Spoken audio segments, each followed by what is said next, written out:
Hi, everyone, and welcome to the Economic Truth Report number 20. And today we're going to go into a lot of crazy stuff that's happening in the world. And of course, there's no shortage of things to talk about as we are, going to go through this probably an hour or so long thing. But first come, first serve is our look at the global macro. And let's take a look here, guys. And so we're going to start with currency markets and see how we're doing.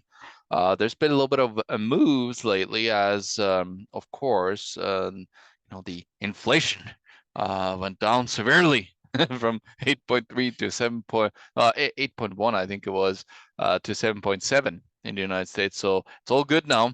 Markets, I think they jumped. We're going to look at it. I think it'll show up, but I think they were up 7 something. The dollar went from quite high. Let's go and look at the dollar index. Yeah, as you can see, it was up at hovering at 214 something, and then it crashed down to 2000, no, to 106. And as you can see here, so the dollar is down, but does that mean that everything is hooray and that we're all good? Let's see. Yeah, so as you can see, our currencies on the move, of course, are let's go and look at the monthly here. So the top losers, like they're still losing these currencies, as you can see, all of them have lost to the dollar monthly. The Japanese yen is actually, as you can see, sorry, all of them have strengthened. As you can see here, the ruble is still, staying pretty stable. Probably one of the more stable currencies. I don't know why. It might be a little bit to do with some gold that Hutski has over there. Okay, so I haven't shared my screen, guys. You gotta excuse me. Let's share the screen here quickly. So yeah, as you can see here, we're looking at, the currencies have gained. Of course, they've lost still tremendously, except for the ruble and the you got here the Mexican peso is more stable than the US dollar. That's good. That's a good sign. In Europe, most currencies have gained, as you can see. A few that are lost a little bit. No, actually, these have gained because it's flip around. It's not US dollar to euros. It's euros to and British pound too. So yeah, so you've seen it move. Are we seeing, move into bull market again? Are we going to see the markets turn around and everything's going to be fantastic again? We'll see. We'll see. The Bolivar Suerte is currently still losing value, and behind me I have not the current, like it's the 1 million, but actually now they got 100 million Bolivar Suerte, but they removed the zeros because they don't want to show the zeros. But public is not buying it. Let's just say it. Say that. The Canadian dollar has strengthened a teeny little bit, still super weak though, compared to, I remember when it used to be the opposite. It used to be $1.10 US dollars to Canadian dollar. No, I think it is like 0.70 something, or US dollars to Canadian is 1.32. Monthly, let's go here again. This is Asia. You got the Vietnamese dong is gainers, the Afghani.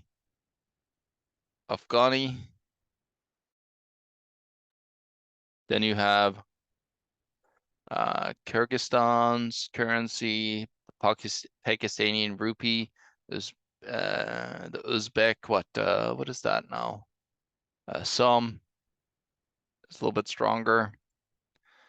And as you can see here again, most have strengthened a little bit to the US dollar currently, which, when you think about it, there's still 7% dollars. No, there's still 7.7% inflation. Now, if that number doesn't go down, that means that like actually the inflation is increasing still. and prices are still going up. They're not going down. So until that goes to negative, like if we get negative 15, negative 20, uh, you still have higher prices. So you still have the problem now. Will wages and everything keep up? No, it won't, because it never has. Let's go back though and talk more about the currency markets. New Zealand and the Australian dollar has strengthened a little bit.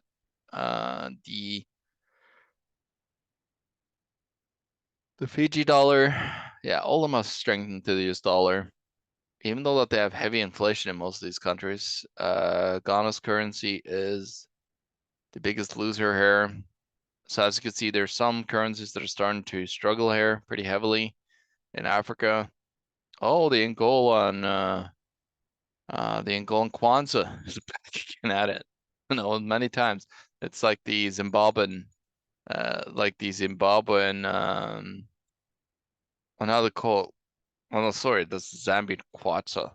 The Zim dollar is also struggling, of course. Even though it's been solid, like let's see, where's the Zim dollar? Do we have it even here? If we go up a little bit here. Where's the Zim? No, that's Zambian. Oh my goodness. We have lost the Zim dollar. That's okay. The Zim dollar is not doing too well. Let's just leave it at that. It never has. So let's go to the next one, which is the stock market, the global stock markets, and see where we're at. As you can see here, monthly, it's been quite the ride. Yeah, look at this. Nasdaq is up 8.84. Now, if you go and look at historical numbers, these numbers here show up during complete crises. These massive, massive gains. Like 8.84. That's pretty ridiculous in one day. If that was the downside, how the circuit breakers kick in and wouldn't be allowed to have such a gain. Oops, sorry guys. Yeah, so as you can see, it's up quite monthly, but it's still year over year, and this doesn't count from the peak, of course. So yeah, it's still pretty bad. Stock markets. Let's go to Europe. Turkey is doing fantastic. Italy, high inflation countries. Yeah, as you can see here, weekly again, like look at these gains here. As you can see, there's big gains everywhere right now. Everything is good, we're going back to solid ground here, and I think we're going to be fine. There's not going to be any issues with the economy. Of course, that's just me laughing it off, because we're in some severe trouble, and I think we have a lot more issues to come. And we're going to talk about another exchange that is struggling, and it's not a national exchange, but I think you know what I'm talking about anyways, because it's been a huge debacle just as of late, and somebody called it the new Enron and so on. Yeah, in China is, severely in trouble, as well as most other nations are. The only ones that are really doing well is the ADX. Is that the Kuwaiti? No, it's their United Arab Emirates exchange, and of course a lot of that is oil based, which is good. Showing that commodities are standing up to inflation and not letting themselves get trampled like all these. But with inflation too, if you get a really bad inflationary event, stocks will go up no matter what. And you've seen that. You had Turkey, the highest producer, high producing stock market right now, which is in one of the higher inflation brackets. Like it's, I think, top 10 right now in the world in inflation numbers. Yeah, all over. As you can see here, you got gains. Most of these, though, are not the nations that are doing good. Look at Lebanon as an example here. You can see Lebanon is up, but again, it's an inflationary problem. Laos as well, inflationary problem. We'll go and look at the inflationary numbers. They have weakened a little bit. Some countries are gaining, some countries are going down. So it's not just everybody's moving in the same direction. Yeah, as you can see here, there's still Vietnamese stock market is getting hit very hard right now this month. The VIX is going down. Everything is, yeah, going fine. Even though like stock markets jumped like 6% something, the Nasdaq, on Thursday. The markets have been closed down on Friday because of Remembrance Day. We got to remember that we're committing the same mistakes over again right now as we speak, but we got to remember the past and forget the current.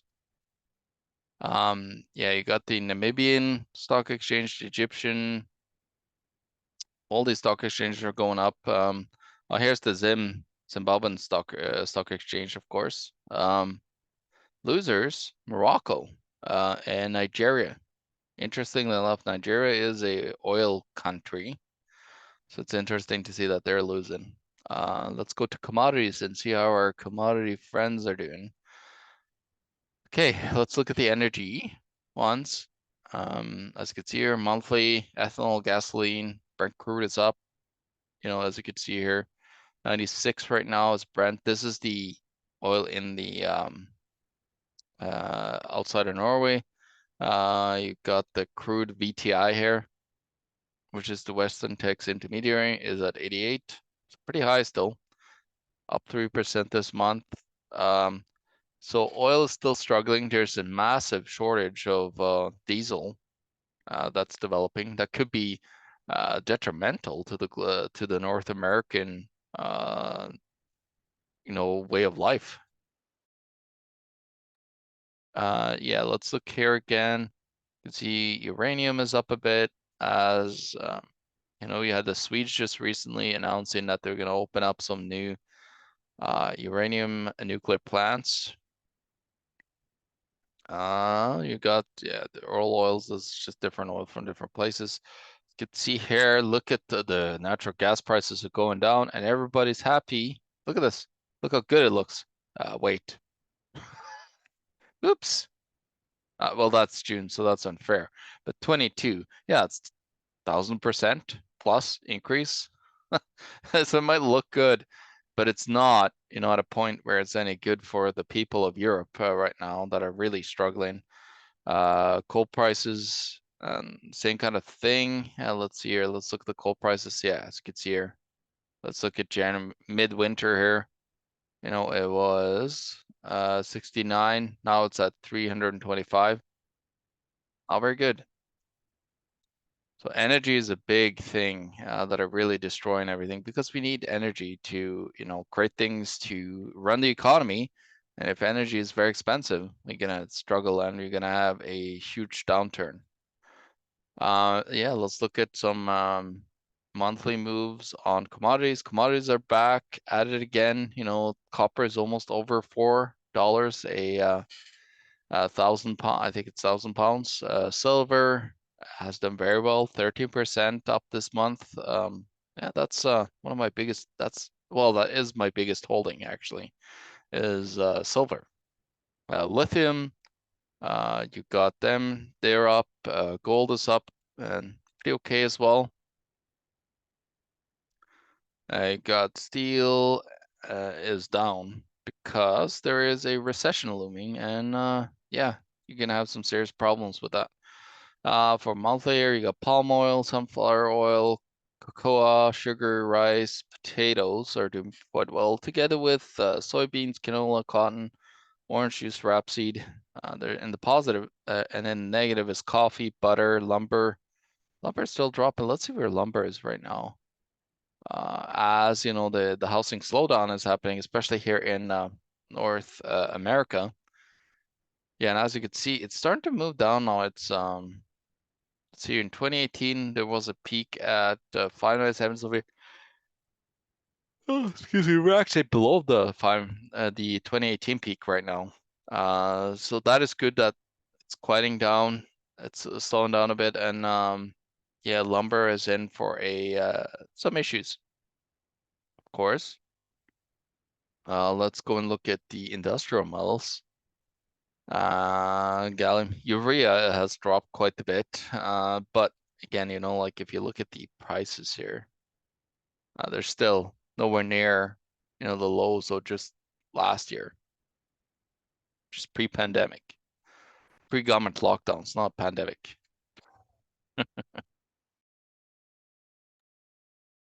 Okay, let's go back here and check more of the industrial metals. Nickel has skyrocketed. Nickel is, of course, one of the metals that you need in doing a lot of plating for a lot of the Green New Deal that Klaus Schwab wants, of course. So it's on a rise. I do like nickel. I have a few nickel stocks in my portfolio. The biggest one is Vale that I hold. They're actually up here producing nickel in northern Manitoba as well. They got, I don't know if they're up in Flin Flon, but they're definitely in Thompson. I don't know if they're around. The power rail doesn't have any really up here, but yeah, just talking about locally in Manitoba, the local miners here. We got zinc and lead is up, aluminum, tellurium, tin, and molybdenum is also up. The ones that are down, as we said, was gallium, urea, polyvinyl, uh, butamin, and you got iron ore, rhodium, polyethylene, propylene, palladium, indium, magnesium, the ammonium, crap pulp. That is, of course, to make paper. You got the food here. Eggs are up in Chinese prices. Let's look at eggs here. Yeah, there's not much too out the charts or anything there. If we go back though, let's look at the U.S. eggs, like eggs here in North America. If you were an egg producer, you would have done quite well. Like this is eggs that are non-organic, of course, and so as you could see here, and this is a dozen eggs, so package of eggs. As you can see here, 348. It was all the way down here, as you could see. It's been sitting at 0. So eggs has become because of that they're murdering all the birds because of flu. I think that has a lot to do with that 304% increase. Norwegian salmon is up but down monthly. You got hogs are up 4%. Let's see where they're at right now. If there's any big moves, as you can see, it's not. They're just pretty much within what they were. They're up from here, as you can see, so they've gone up. You can print these things because they're like actually you can make more of them, like these things here. These things is harder, like they come out of the earth, so it's not easy to make more out of. Agriculture can produce more of it, and the precious metals you can't. So not all of these commodities you can print more of.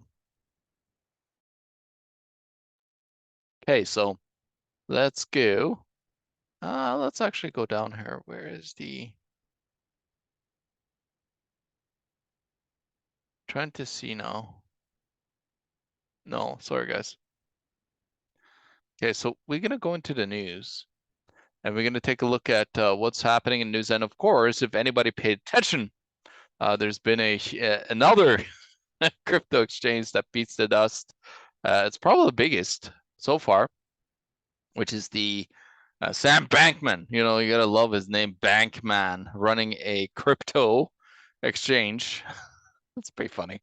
But his FTX platform has evaporated because they were running fractional reserve banking. Like I think most crypto exchanges are pretty close to that, where they just hope that not most other people withdraw any and keep their own crypto in their own wallets. Like it's withdrawing crypto and putting it in your wallet is like going to the bank, taking cash out and putting it into a wallet, or going and asking the COMEX to give you a physical delivery of the metal so you could hold it in your own hands as well.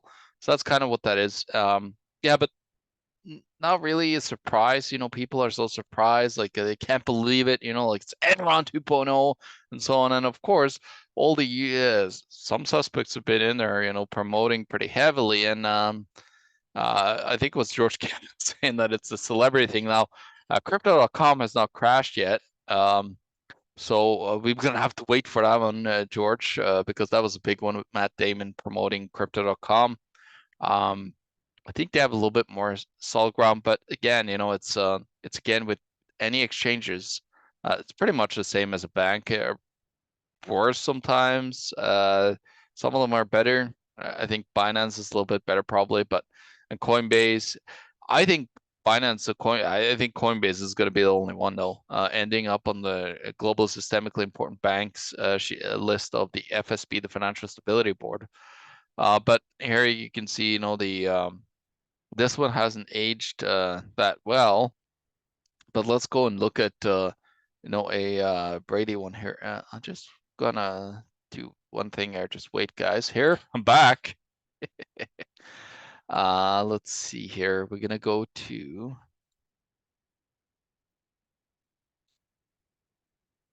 no.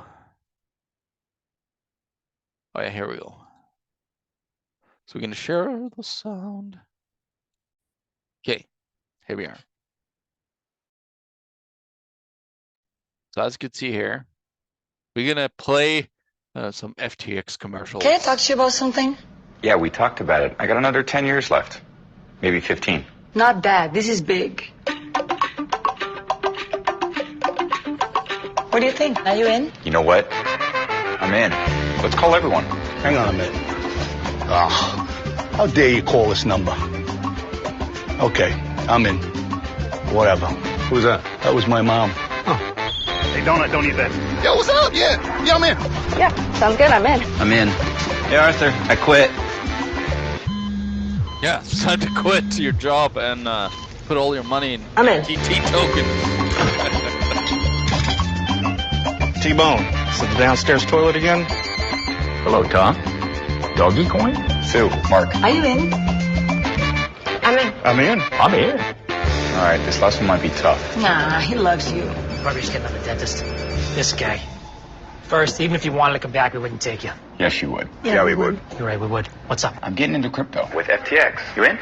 We're providing gives 360-degree access to the crypto market with the ability to trade everything from alts to DeFi. I believe I'm in, but still hate you. Understood. Take care. Best of the family. Is he in? Yep, Did he say he hates you? you did. Even on the phone, that guy sounds handsome. Yeah, so as you can see, now they've been playing the game. Another guy that's been out there promoting heavily is this guy, Mr. Wonderful. Managing the decisions on which projects to invest in, because I'm very fortunate. My deal flow is insane. I see everything, and I have to disclose I'm a paid spokesperson to FTX and a shareholder there too, because we mentioned them, and big advocate for Sam because he has two parents that are compliance lawyers. If there's ever a place I could be that I'm not going to get in trouble, it's going to be at FTX. So, yeah, good. in managing the decisions on which... Oops, that's gonna haunt him. Yeah, so it's funny. So FTX has collapsed, another crypto exchange piece to dust. We gotta learn, guys. So you gotta have your crypto in your wallet, own your own keys, kind of thing. It's the same as having the money out of the bank. Not having counterparty risk on your assets and holding them in your physical possession is very key. Of course, as you can see, yeah, there's big trouble there. Here, let's go into what's happening with Ukraine and Europe. It's a huge disaster, of course. And Germany is considering to create a national fund and scramble for raw materials. Well, this is good news. Finally, the ESGs are collapsing as most of Europe is going into the dark ages with, as we saw, 1,000% increase in energy prices to both heat their homes, to have businesses run. So many businesses are going bankrupt in Germany right now. And it's just a massive disaster of epic proportions that the Germans have gotten themselves into themselves by, not only, getting rid of their Gerhard Schroeder got rid of their nuclear plants, but also, the current morons that are there in power, putting on sanctions. And then, of course, somebody blew up the Nordstrom 2 pipeline. I bet it was the Russians. It was highly beneficial for the Russians to do that, to kill an insane amount of income that they had. Yeah, so that is very welcome. I'm heavily into commodity stocks, so that might be a good idea. India, so Janet Yellen says India can buy as much Russian oil as it wants outside a price cap.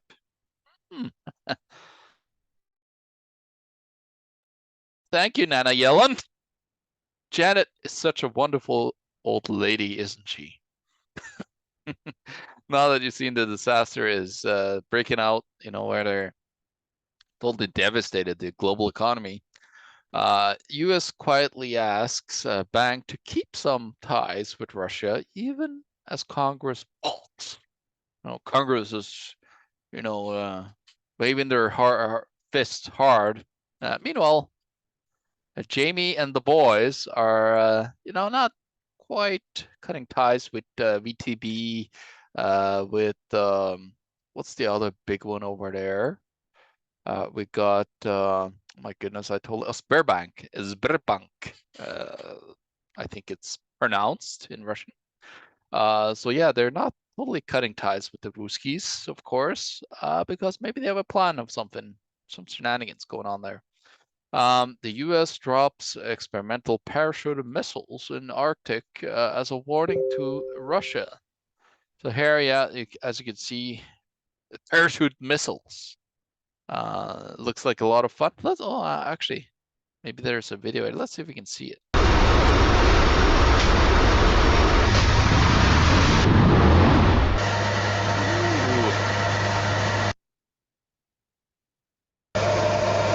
So stealthy. What?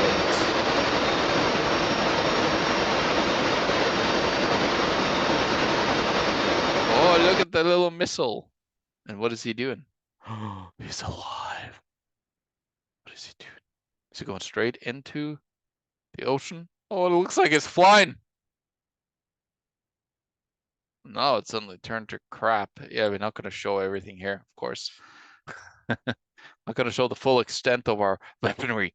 But yeah, the interesting move. The Cold War is very much in full force right now. The Norwegian head of Norwegian forces says that Norway could be ran from the U.S. military if Norway could be more important. Like, come on, guys. Norway is a huge piece, of course, because we got 192-kilometer border with the Russians up there, Kirkenes.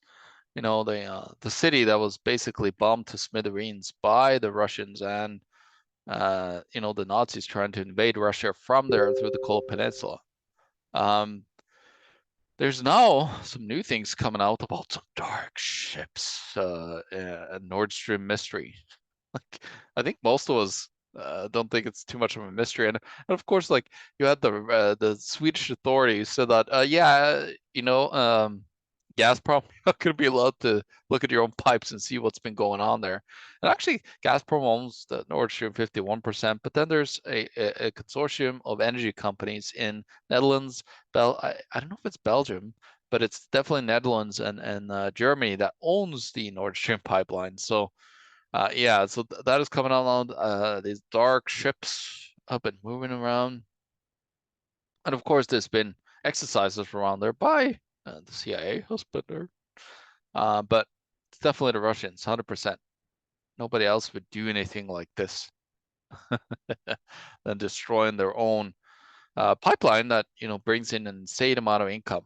Yeah, let's look at this. Pentagon has moved onto the ground, and now they have people inside of in Ukraine right now inspecting the weapons that they have supplied to see if everything is there.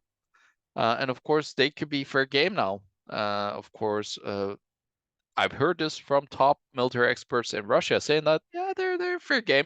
You know, they can be attacked if they're accidentally looking at weapons that, you know, they're using to blow up the Russian military as well. So yeah, people saying that Russia is losing, but they haven't even finished their main move, which is the partial, of what do you call it now? Partial mobilization. All their troops. Some of them have come in. I think it's like 20,000 of the 300,000 has gone in and are helping now the current troops. They're not pulling the troops directly out because when you got troops in war, you know, you want to have the people that are used to fighting there so they can actually be able to give advice to the new guys that are there and also help knowing what the enemy is doing. War is so great, you know. It's all about destroying the world. And you gotta love how the UN has not stopped the war right now. And let's have a peace treaty because of climate change. Think about the amount of energy that is being burned in fossil fuels right now, and all the toxic, stuff that are ending up in the ground in Ukraine's beautiful nature. With the bombings and everything that's going on with the war forced them back between the Russians and NATO and Ukraine. In Norway, they're struggling with energy prices right now, as here, Eric has an issue because he was waiting a energy bill on $2,900, but suddenly his energy no, not dollars, guys, kroner. But his energy bill is 7,992 kroner. So that's about that's almost like a 300% increase. That hurts. That hurts pretty heavily in Norway, just about close to 850 US dollars, over 1,000 Canadian dollars. So that really burns, and I see a lot of more of those now. And this is while the Norwegian government is doling out an insane amount of money right now to everybody in energy programs. Then Volodymyr Zelensky was a lucky boy.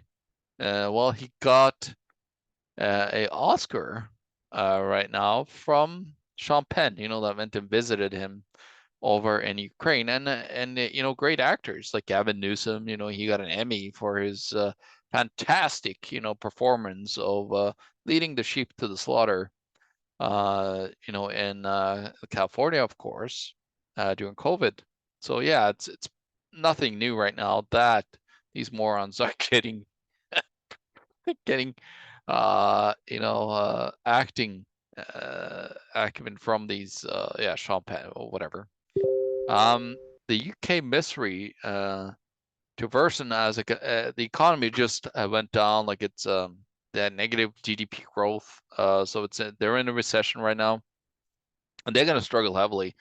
As you saw, that they had basically blow up in their economy just recently with now they're back at QE and repo interventions.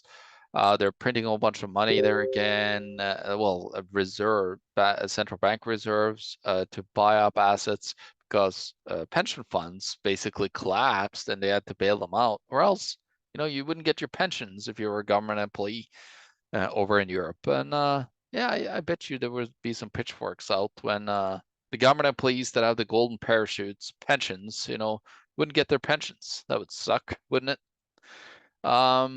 63% of Americans are now living paycheck to paycheck, and that includes nearly half of the six-figure income earners.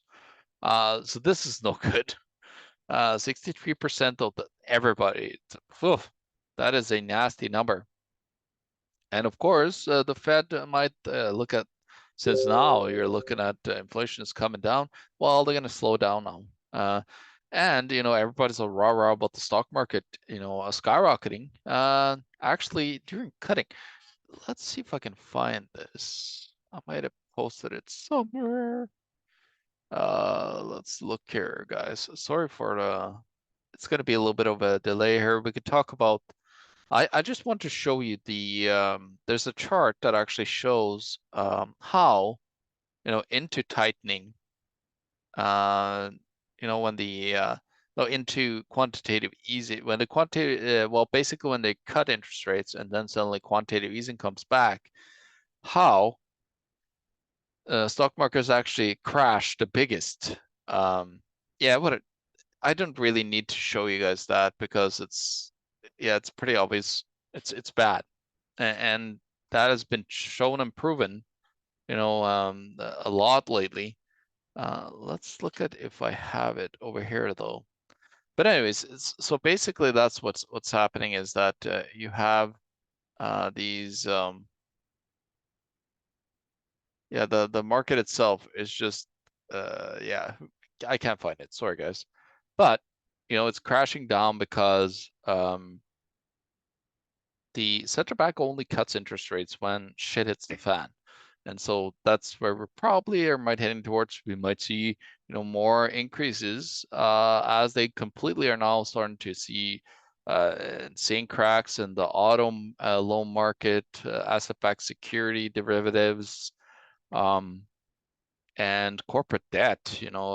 That's what basically the Nasdaq was built upon. Now, of course, it's up 6%. It's great, but still they're down quite a bit. In Canada, Canadians just saw the biggest drop in wealth on record, and the pain is not over. So RBC expects 1.6 trillion to vanish under the weight of raising interest rates and falling home prices. I think it could be a lot more nastier, and people need to be very much prepared because I remember warning about the real estate bubble in 2017. It was pretty insane at that time, but then got Home Capital Group blew up.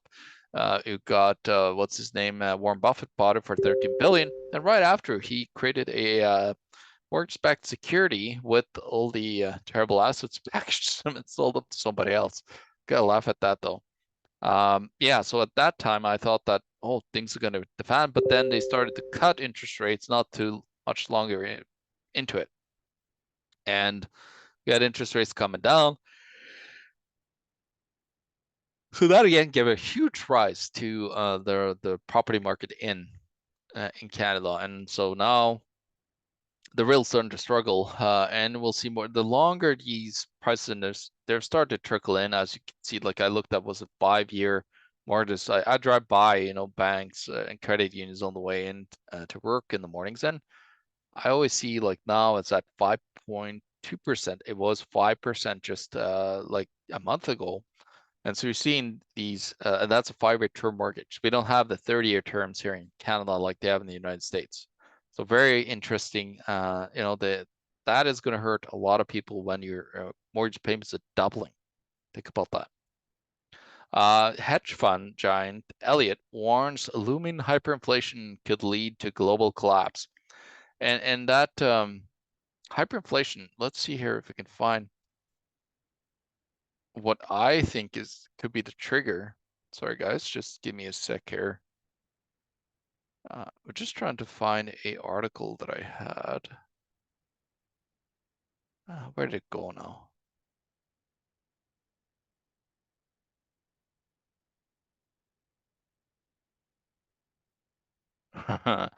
Sorry guys.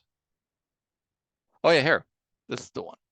So as you can see, this is what we're talking about when it comes to the hyperinflation. So Americans have 5 trillion in cash, thanks to, well, cash, it's bank reserves in the banking system, sitting in checking accounts. And so when that money comes out, it could go anywhere. It could go to assets, but it could also go into a lot of different other assets, which could be commodities, buying things and so on. And if a lot of this moves out at once and you get velocity picking up in the real economy, you can get an insane amount of inflation, and then people panic, they buy more and more and more, and it's a self-fulfilling prophecy, and that could cause that hyperinflation, I believe. That the Elliott hedge fund is warning about, one of the biggest hedge funds in the United States. So I think this could be the major trigger. The Americans own $5 trillion in cash from the stimulus, thanks to, so insane amount of currency that came out, and that currency is going to come back and haunt, who knows when. Like it could come anytime. And when that comes out, it's not going to be nice. It's going to be Not good times, to say the least. We're looking at the Swiss National Bank. This is from a guy on Twitter. He's the CEO at Sirius Gold Trading. And he says here, the Swiss National Bank is now in trouble after facing the biggest loss in 115 years.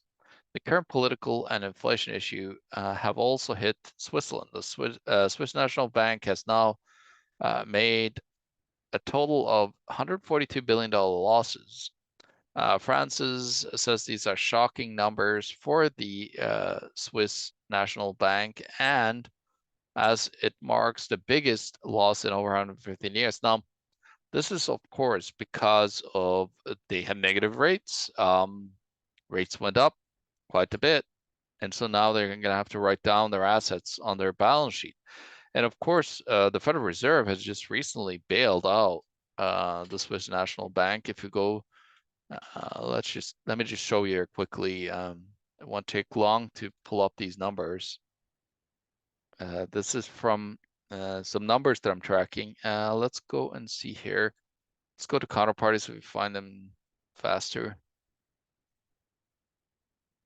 Yeah, as you can see here, this is Swiss National Bank, but this is 2020 though. Let's go and see. 2020, you can see they were pretty high. Let's see if we can find, you know what? Let's go to top here and then just pull them by date. Like this, right? Yeah, here we go. So as you can see here, the Swiss National Bank got $11 billion in a bailout here. Yeah, they got bailed out heavily. And again, I think it was let's see if we could go back here. I think they were up to 6 billion too. I don't know if it shows up or not.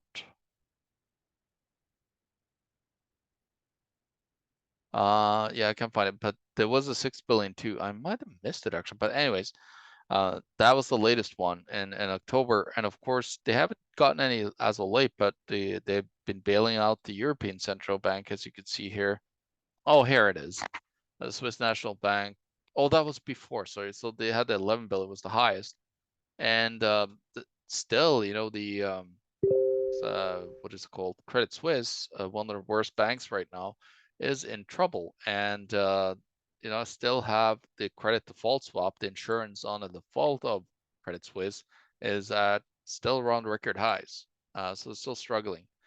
As you can see here, how Belize cut its debt by fighting global warming. So now they seem to have gone into what's called a natural asset corporation, and me and Tim warned about this a year or so ago, where they were basically creating these corporations, these special purpose vehicles, and then selling their natural resources to everybody, so everybody could benefit, you know, especially Wall Street, that are creating them. The Intrinsic Exchange Group, the EX, you can buy them there. So yeah, it was very interesting to see. So Belize has done this to preserve their coral reefs, of course, because we don't hear about it much anymore. But the coral reefs in Australia, the Great Barrier Reef, has been increasing suddenly. I don't know why. Yeah, this is the intrinsic exchange. So Wall Street takeover of natural nature advances with the launch of new asset class. So this is Whitney Webb that wrote this a little bit before me and Tim got to it and talk about it. But me and Tim talked about this a lot, you know, the NACs and everything here. So she did a lot of great research that me and Tim piggybacked off of, and we talked about and warned that this will come. And of course, it's out there now. You have the United Nations is warning that more than 50 poor countries are in danger of bankruptcy. Why are they in danger of bankruptcy? I think it's climate change.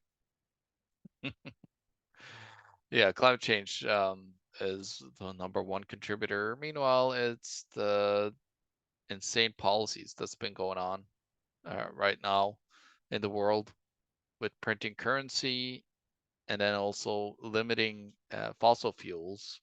And so fossil fuels have gone up in price. The price to transport Agriculture commodities have gone up insanely. And so, yeah, it's kind of a supply and demand thing. And of course, you took off two of the biggest wheat producers in the world, Russia and Ukraine, with the war there. So yeah, it's no good. Who knows? Maybe they're together in on it. You know, they're all in this war, like creating war, but meanwhile people are starving to death. So maybe it's beneficial for the people at B. Here's Biden. You know, there's recently has come out. Let's see what he has to say. No more drilling. There is no more drilling. I haven't formed any new drilling. No,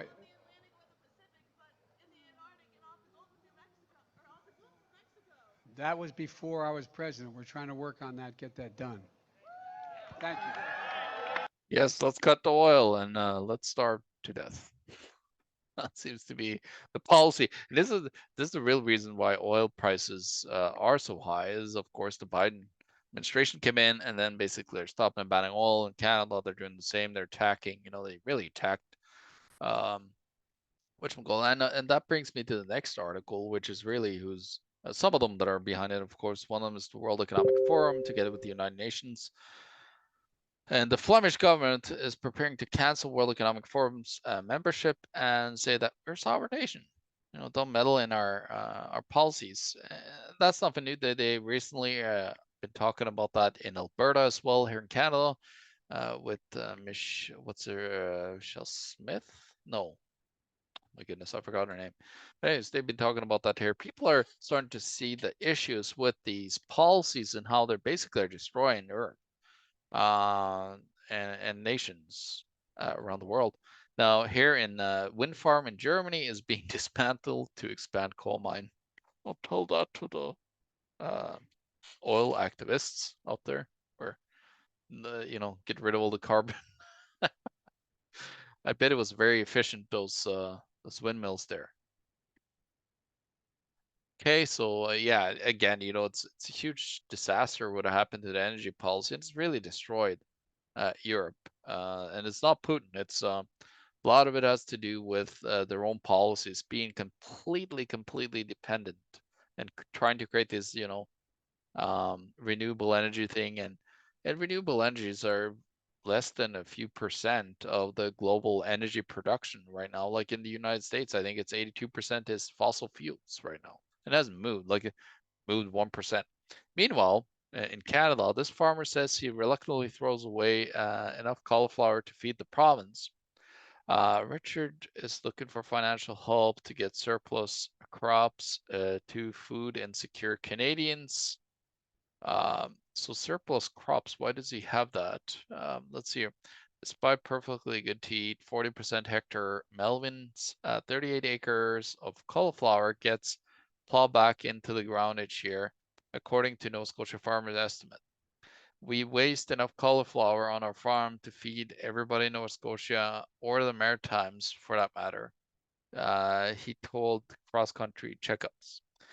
Many farmers in my position to afford to harvest, box, and transport produce that isn't being purchased melons, especially for vegetables like cauliflower that can spoil in 2 weeks. So they're having issues with the money that costs to transport it now. And again, they gotta throw all this food into the garbage because we can't seem to, the government is in the way, basically. Here in Norway, this is some non-economic news. In Norway, after 10 years of fighting, a nurse got money back from during a bad injury from pandemics, the whatchamacallit, that happened, the swine flu vaccine, after getting hurt from that. So it's good news to see that Norway actually does it. In the United States, they're trying to hide it, of course. This is interesting. In Lebanon, of course, Lebanon has collapsed. We talked about that earlier when we went through the macro. In bankrupt Lebanon, a local mines Bitcoin to buy groceries with Tether as 1%. $1 is now worth 15 cents. Yeah, actually, they're using credit cards probably or whatever. Hopefully, they weren't on the FTT, the FTX exchange. Poor, people in Lebanon shouldn't laugh about it, but it's just so terrible what's going on with the hyperinflation in Lebanon and the total destruction. The government insane policies. In Norway, the current government is doing fantastic. They checked a poll and suddenly I think they had 30, but 16.9%. One of the biggest parties. That's where all the World Economic Forum people comes from. That's where all the top leaders in the world from Norway comes from, basically, that are out in these NGOs and trying to tell us what to do. They're now at 16.9% rating in Norway. Yeah, so they're not doing too well. After they said that we're going to tax the rich when they came in, and of course, a lot of Norwegian billionaires have now fled to Switzerland, of all places. Ex-Fed chief Greenspan sees dollar with tailwind into 2013. So Alan Greenspan sees a monetary tailwind for the dollar in the coming year, even in the event of a U.S. monetary policymakers slow or halt their current interest rate hike campaign. So yeah, Greenspan sees that, it's funny how Greenspan, he's the cause of all the problems we have today, by the way. Now he's trying to point his finger. It's like, I'm trying to tell you what is really going on here. And meanwhile, he didn't do that when he was at the Fed, destroying people's purchasing power. In Finland, they found out that, the reporting of the COVID cases, COVID deaths, 40% of them are fraudulent claims by the health authorities. So that's not good. So they're in big trouble over there. And then we had Biden. He signals that he will run for 2024, and he will announce. Actually, had Fetterman just winning against a young global leader candidate, Mehmet Oz, just recently in the midterms.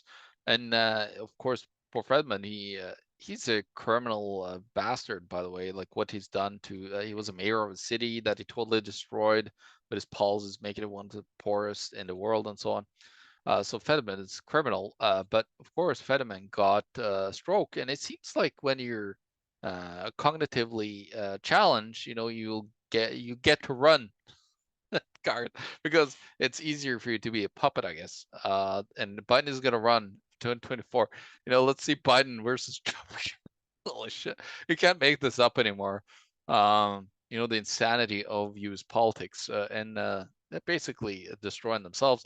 And then we got the head economist at the Senate, speaking up here about inflation. Let's see what she has to say. Our inflation is not going up due to government policies. Inflation is going up due to Wall Street decisions. Our inflation is not going up due to government policy. Well, so it's okay. So it's just not completely wrong about that. It's Wall Street decisions, because Wall Street can print commercial bank reserves that they could push into assets. So asset inflation, yes, but government lockdowns with insane, the 5 trillion that we just talked about, that has nothing to do with inflation, of course. Basically doubling the monetary supply in just a year or so.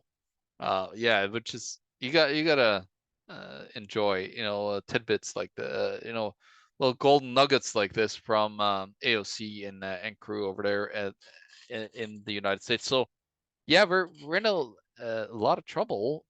Might look bright right now with stock markets just suddenly in one day just going up. Inflation is coming down. Everybody's pretty happy, right?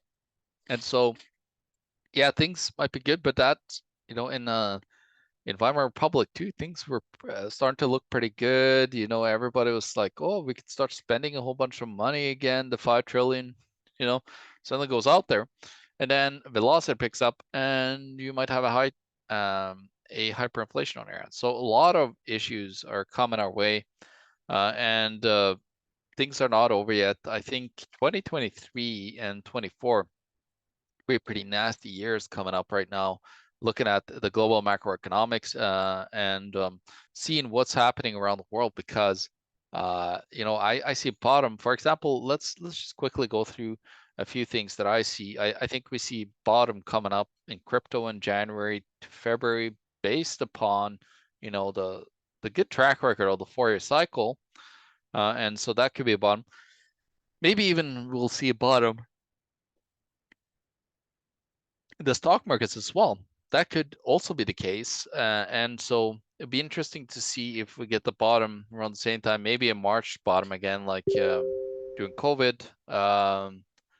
And so that could happen as well. I think we got a lot more down to drop in asset valuations. And of course, real estate is in big trouble.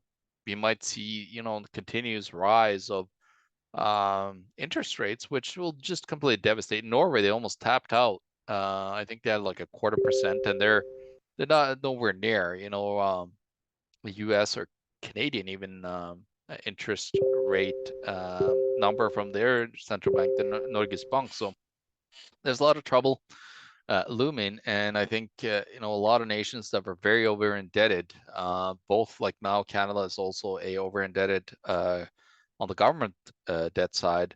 And then, and you had Chris Freeland coming out and saying that, oh yeah, moms will do what I did is I deleted my Disney Plus account. So now Disney Plus will collapse, the stock will go to shits, and everybody will be fine. The economy will be fine.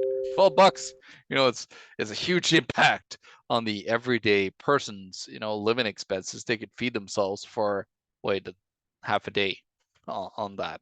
Maybe like if you're dirt poor, it's different, but dirt poor people wouldn't have probably be able to even pay for their Disney Plus membership. Maybe the upper middle class and middle class, be able to. But yeah, again, advice from politicians that currently printed, doubled and quadrupled, the amount of money out there.